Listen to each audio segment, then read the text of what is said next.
कर्नाटक राज्यात 18 ते 35 वर्ष वयोगटातील तरुण आणि विद्यार्थ्यांमध्ये HIV संसर्गाचं प्रमाण वेगानं वाढल्याचं एड्स प्रतिबंधक संस्थेच्या अहवालातून समोर आलंय.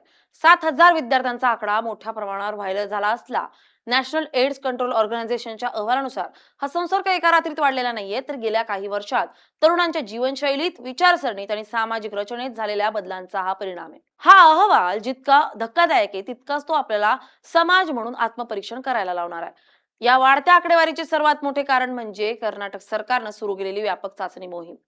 राज्यानं देशात सर्वप्रथम सर्व पदवी आणि अभियांत्रिकी महाविद्यालयांमध्ये आरोग्य शिबिर आयोजित करून HIV तपासणी सुरू केली. जेव्हा आरोग्य यंत्रणा सक्रिय होऊन मोठ्या प्रमाणावर चाचण्या करते, तेव्हा समाजात दडून राहिलेले रुग्ण समोर येतात. कर्नाटकात सध्या 54,000पेक्षा जास्त लोक असे आहेत ज्यांना स्वतःला संसर्ग झाल्याचं माहीतच नाहीये. हे लोक जेव्हा या तपासणी मोहिमांमध्ये सहभागी होतील तेव्हा सरकारी कागदपत्रांवरील रुग्णांचा आकडा नक्कीच वाढणार आहे.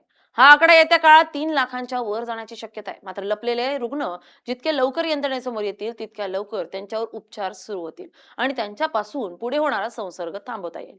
भारतातील इतर राज्यांचा विचार केला तर महाराष्ट्र, आंध्र प्रदेश, कर्नाटक, तमिळनाडू आणि तेलंगणा या दक्षिण आणि पश्चिम भारतातील राज्यांमध्ये सुरुवातीपासूनच HIV बाधितांची संख्या जास्त राहिली आहे.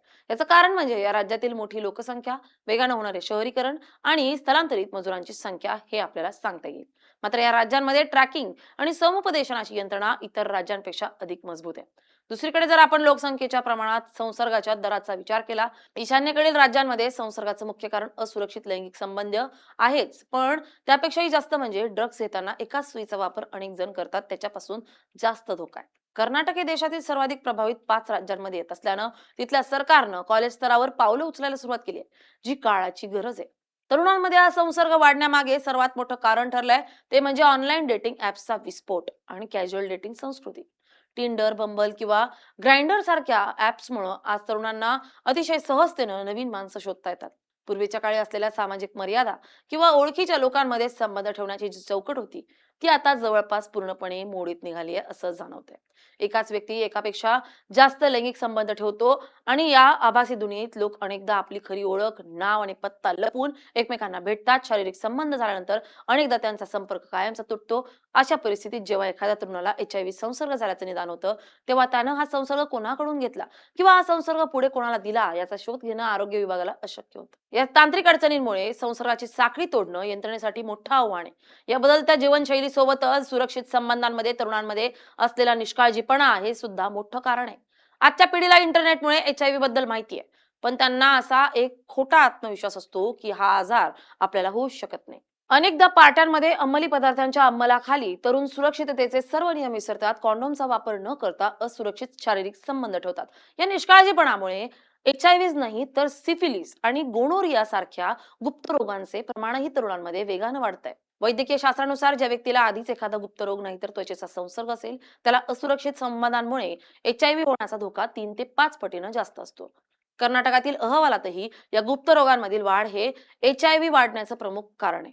या सर्व गंभीर परिस्थितींवर मात करण्यासाठी नॅशनल एड्स कंट्रोल ऑर्गनायझेशनने 95-95-99 चे एक जागतिक उद्दिष्ट निश्चित केले. या अंतर्गत पहिल्या टप्प्यात समाजातील एकूण बाधितांपैकी 95% रुग्णांचा शोध घेऊन त्यांना त्यांच्या स्थितीची जाणीव करून द्यायची. दुसऱ्या टप्प्यात त्यांचं निदान झालंय अशा 95% लोकांना तात्काळ मोफत अँटीरेट्रोव्हायरल थेरपी म्हणजेच ART उपचार सुरू करून द्यायचे आणि तिसऱ्या आणि सर्वात महत्त्वाच्या टप्प्यात उपचार घेत असलेल्या रुग्णांपैकी 99% रुग्णांच्या शरीरातील व्हायरसचं प्रमाण औषधांच्या मदतीनं इतकं कमी करायचं असतं की तो व्हायरस त्यांच्या शरीरात असूनही निष्क्रिय होईल. जेव्हा शरीरातील व्हायरल लोड कमी होतो तेव्हा त्या व्यक्तीपासून दुसऱ्या कोणत्याही व्यक्तीला संसर्ग होण्याचा धोका नसतो आणि म्हणूनच जास्तीत जास्त चाचण्या करून रुग्णांना उपचार करणं हाच एक मोठा पर्याय याच्यावर आहे. हे जरी असलं तरी आजच्या काळात HIV हा पूर्वीसारखा जीव घेणा आजार राहिलेला नाहीये. आज प्रभावी अशी ART औषधं शासकीय केंद्रांवर मोफत उपलब्ध आहेत. जर एखाद्या तरुणाला सुरुवातीच्या टप्प्यातच संसर्गाचं निदान झालं आणि त्यानं औषधोपचार सुरू ठेवले तर तो सामान्य व्यक्तीप्रमाणे आपलं शिक्षण, नोकरी आणि कौटुंबिक आयुष्य पूर्ण करू शकतो. तो दीर्घ आयुष्य जगू शकतो. परंतु ही वैद्यकीय सुविधा उपलब्ध असूनही समाजातील भीती आणि कलंक यामुळे लोक चाचणी करायला पुढे येत नाहीत. जोपर्यंत आपण लैंगिक आरोग्य आणि HIV या विषयांवर घरात, शाळांमध्ये आणि कॉलेजमध्ये कोणतीही लाज न बाळगता उघडपणे चर्चा करत नाही, तोपर्यंत हा लपलेला धोका समाजाला पोखरत राहील. कर्नाटकातील हा अहवाल म्हणजे एका राज्याची समस्या नसून या समस्येकडे फक्त तरुणांना दोष देऊन पाहणं चुकीचं ठरेल. आपल्याला आजच्या पिढीला इंटरनेटच्या मोहापासून दूर ठेवणं शक्य नाहीये, पण त्यांना सुरक्षिततेचे आणि जबाबदारीचे भान करून देणं नक्कीच शक्य आहे. शाळा आणि कॉलेज स्तरावर व्यापक लैंगिक शिक्षण, समुपदेशन केंद्रांची उपलब्धता आणि कॉन्डोमच्या वापराबाबतची जनजागृती अधिक प्रभावी करावी लागेल. कर्नाटकातील वाढत्या रुग्णसंख्येचा हा आकडा आपल्याला घाबरवण्यासाठी नाहीये, तर वेळेत जागे होऊन तरुण पिढीचे आरोग्य सुरक्षित करण्यासाठी यंत्रणेला आणि समाजाला मिळालेली एक मोठी चेतावणी आहे. योग्य वैद्यकीय उपचार, सामाजिक पाठबळ आणि वैयक्तिक जबाबदारी यांच्या समन्वयातूनच आपण या संसर्गाची साखळी पूर्णपणे तोडू शकतो. घाबरू नका, चाचणी करा, सुरक्षित राहा. Bureau report, LS Marathi.